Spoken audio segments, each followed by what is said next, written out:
ठीक है, अब ध्यान से सुनो। सब लोग एक साथ 7 डीमन स्वॉर्ड टेक्निक मेरे लिए परफॉर्म करो। मून अपने मन में सोचती है वो शायद ग्रुप को एक साथ स्वॉर्ड परफॉर्म कंप्लीट करने दे, लेकिन इस वक्त हर एक फॉर्म को कोच करना ये इंसान के बस का काम नहीं लगता। बेहतर होगा मैं साइड से ही नजर रखूं और जब जरूरत पड़े तो उसे हेल्प कर दूं। गजनी बोलता है वाओ, क्यों ना हम पहले एक बार ट्राई करके देख लें। कर देता है कि फर्स्ट फॉर्म जल्दी शुरू करो और अपने नैनो को बोलता है कि आर्गुमेंट रियलिटी ऑन करना और ट्यूटोरियल मोड यूज करो। 7 डीमन स्वॉर्ड टेक्निक के लिए सारे 17 मेंबर्स के फॉर्म को एनालाइज करो और अगर किसी भी फॉर्म गलत हो तो मुझे तुरंत बताओ। समझ गए? नैनो बोलता है मल्टी ट्रेडिशनल मोड एक्टिवेट हो रहा है सारे 17 टारगेट के लिए और सेट किया जा रहा है martial arts technique 7 demon sword. चलो शुरू करो first codified fighting form, the first form. Moon बोलती है ओ नहीं, ग्रुप में परफॉर्म करते वक्त उनकी फॉर्म ठीक लग रही है, लेकिन असल में उनका काफी बड़ा हिस्सा अभी भी अपनी फॉर्म को अनस्टेबल है। युवान नैनो की मदद से स्कैन कर रहा होता है। मून अपने मन में बोलती है फिलहाल के लिए मैं डिस्टेंट वर्सिंग टेक्निक का यूज करूंगी ताकि अपने लॉर्ड को बता सकूं कि कौन कौन से स्टूडेंट ठीक से परफॉर्म नहीं कर रहे हैं। युवान बोलता है और क्योंकि ट्रेनिंग चल रही है तो मैं तुम सबको सिर्फ नंबर से ही रेफर करूंगा। चलो पहले नंबर 31 आओ। Yes my lord. तुम फर्स्ट स्वॉर्ड परफॉर्म करते वक्त फर्स्ट फॉर्म में आर्म्स स्ट्रेच करते हुए इनफ दम नहीं लगा रहे हो। इसी वीक शुरुआत का मतलब है बाकी सारे फॉर्म भी वीक हो जाएंगे, ध्यान रखना आपकी। Okay my Lord. चलो नंबर 95 कॉडिफाइड फाइटिंग फॉर्म करते वक्त तुम्हारा बैलेंस बिगड़ गया था, है ना my Lord. Third form perform करते वक्त तुम्हारा राइट फुट एक स्टेप आगे आना चाहिए था, लेकिन तुम्हारा लेफ्ट फुट आगे अरक दिया। अगर फुट वर्क सही नहीं होगा तो पूरी टेक्निक बेकार हो जाएगी। बात कुछ समझे? जी मेरे लॉर्ड। चलो नंबर 23 आओ। Yes my Lord.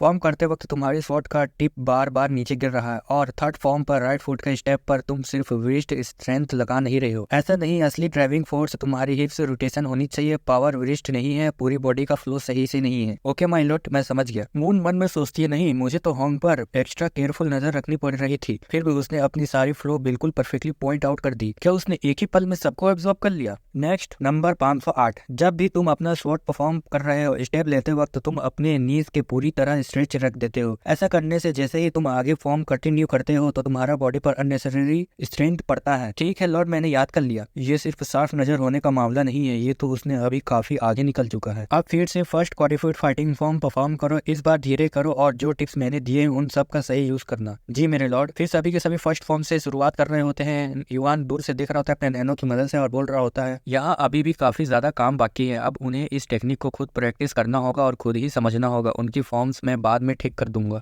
मून हैरान होती है और सोचती है सिर्फ एक ही पल में उनकी सारी फॉर्म सही हो गई। ये आदमी सच में एक कुछ अलग ही लेवल का है। युवान अपने मन में बोलता है मुझे पूरा यकीन है कि वो इतने बेवकूफ नहीं होंगे कि वही गलती दोबारा रिपीट करेंगे। अगर मैं इसी तरह उन्हें गाइड करता रहा तो 7 दिन काफी होगा, लेकिन फिर भी 7 डीमन स्वॉर्ड टेक्निक परफॉर्म सबके लिए परफेक्ट होना उम्मीद से ज्यादा वक्त लग गया। सेट के स्टूडेंट ने तो सिर्फ 7 दिन में इस टेक्निक को पुल ऑफ कर लिया, लेकिन मार्शल आर्ट्स फैमिली से आए स्टूडेंट को सबसे ज्यादा दिक्कत हुई। सबसे कॉम्प्लिकेटेड फाइनल टेक्निक 7 स्वॉर्ड को परफेक्ट करने में। ऊपर से ओजेन को भी लीड ज्वाइन करना पड़ा क्योंकि वो 5 दिन तक हॉस्पिटल में था। और अच्छी बात यह है कि ओजेन के पास मार्शल आर्ट्स का नेचुरल इनिडेट टैलेंट है, इसीलिए उसने सिर्फ 5 दिन में पूरी टेक्निक मास्टर कर ली। हम 10 दिन के बाद का सीन देखते हैं। बेक किसी से हार चुका होता है। वोंग हंस रहा होता है और बोलता है तो अपनी हार मान रहे हो? सच में तुम एक ट्रू मैन निकले। गैलियन को भी 9 दिन लग गए थे, तुमने अपने मेंबर्स को सिर्फ 7 दिन में कैसे सिखा दिया? वोंग हंस के जवाब देता है बहुत आसान था, बस जब तक उन्हें सीख नहीं लिया मैंने उनके दिमाग में पीट पीट कर भर दिया। ओह तो ऐसी बात है। इन 10 दिनों में 7 डीमन स्वॉर्ड टेक्निक मास्टर करना उनका सिर्फ एक ही चेंज नहीं था। बेक, सॉन्ग और उमिन तीनों ने आखिरकार अपने अपने ग्रुप पूरे कर लिए और उनके कुछ मेंबर्स ने तो एक्चुअल ग्रुप लीडर बनने के लायक टैलेंट भी दिखाया। उनमें से एक था स्टूडेंट 78 वेस्ट गेट सेट का टिक ग्योंगची, जो खुद को आगे बढ़कर ज्वाइन करने आया। रुका हुआ पानी आखिरकार सड़ ही जाता है। मैं नहीं चाहता कि हमारे कल्ट के 6 सेट के बीच पावर स्ट्रगल में अपनी एनर्जी बर्बाद करे। और चियॉन ब्लड लाइन का एक डिसेंडेंट होने के नाते जो 6 सेट के हिस्सा भी नहीं है, मुझे भरोसा है कि तुम इस सिस्टम में वाकई में बदलाव ला सकते हो। रेड हेयर गर्ल बोलती है यहाँ सिर्फ सर्वाइवल ऑफ द फिटेस्ट चलता है, मुझे लगता है इसे शॉर्ट ही रखते हैं। बस अपनी स्किल मुझे प्रूव कर दो और मैं तुम्हें अपनी लॉयल्टी पेश करूंगी। ये बोली होती है स्टूडेंट 52 सॉन्ग जिंगवू और ये डिमोनिक सेट से है। आखिर में युवान ने बस डांसिंग बटरफ्लाई का एक ही छाटा मारा और वो हार गई।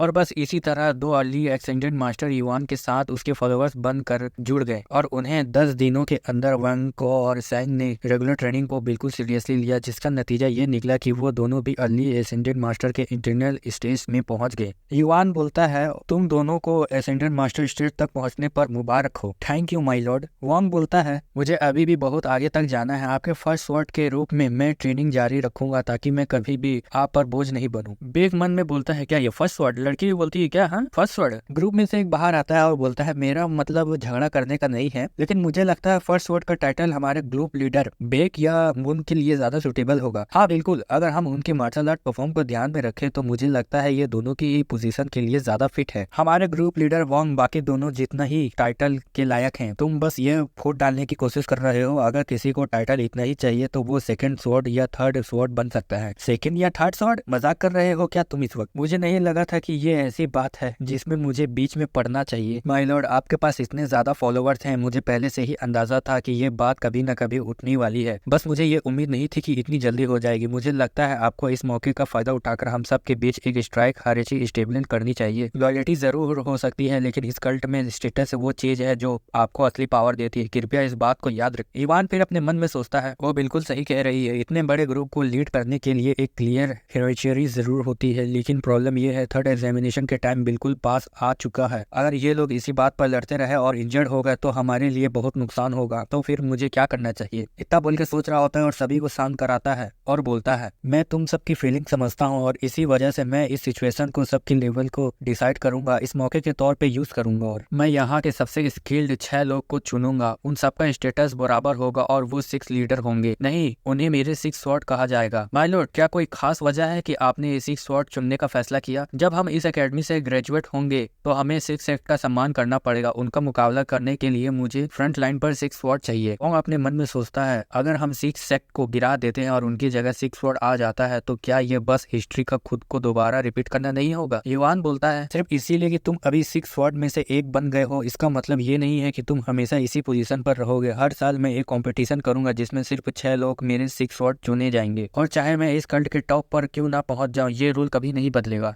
बेग भी सोचता है अगर वो सच में मीनर प्रीस्टहुड जीतने के बाद ये सिस्टम को कंटिन्यू रखता है और हमारे कल्ट का लीडर बन जाता है तो शायद यही सही तरीका होगा 6 सेक्ट को खत्म करने का और उसकी अथॉरिटी को खत्म करने का। हमें अंदाजा करना होगा कि जो उन्होंने हम पर बना रखा है। युआन बोलता है लेकिन फिलहाल थर्ड एग्जामिनेशन बिल्कुल पास आ चुका है, इसीलिए 6 स्वॉर्ड की सिलेक्शन मैं थोड़ी सिंपल रखूंगा। जो भी early stage of ascendant master तक नहीं पहुंचा है एकदम पीछे हट जाओ। क्या किसी को इस बात पर कोई एतराज है? ये 6 लोग मेरे 6 स्वॉर्ड बन रहे हैं लॉर्ड। युआन बोलता है तो फर्स्ट स्वॉर्ड हो। फिर बेग बोलता है कि मुझे कुछ कहना है। जब हम 6 स्वॉर्ड चूज कर रहे हैं ना तो मुझे लगता है हमारे बीच भी एक क्लियरली फाइट होनी चाहिए। जी मेरे लॉर्ड, मैं ये बात से सहमत हूँ। जब हम ऑलरेडी सिलेक्शन कर ही रहे हैं तो मुझे लगता है हमारी रैंकिंग हमारे अपनी स्किल के बेस पर डिसाइड होनी चाहिए। युआन बोलता है तुम सबकी बात में दम है, ठीक है फिर हम वही करेंगे जैसा मैंने पहले कहा था। मैं नहीं चाहता कि तुम में से कोई इंजर्ड हो, इसलिए अपनी इंटरनल पावर को सिर्फ 3 स्टार तक ही लिमिट रखना। मून बोलती है ओह मैं अभी तक पूरी तरह से रिकवर नहीं हुई हूँ, इसीलिए मैं ये मैच फॉरफिट करती हूँ। बेग बोल रहा था क्या अफसोस है, मैं तो तुम्हारे साथ फिर से स्पार करने की उम्मीद कर रहा था। चलो फिर अगले साल एक प्रॉपर रियल मैच करेंगे। तो इसका मतलब है मून अब 6 स्वॉर्ड बन गया है। फिर वोंग अपना कपड़ा उतारता है और जिससे दोनों लड़के गुस्सा हो जाती है और अपने डोले शोले दिखाता है और बोलता है चलो कंपटीशन शुरू करते हैं। बेग बोल रहा है क्या जरूरी था तेरे को शर्ट उतारना है? और इसके साथ हमारे ये चैप्टर खत्म हो गया। चैप्टर खत्म हुआ तो लाइक कर दो यार, लाइक नहीं करते हो आप लोग, और सब्सक्राइब कर दो और कमेंट करके बताओ कैसा लगा।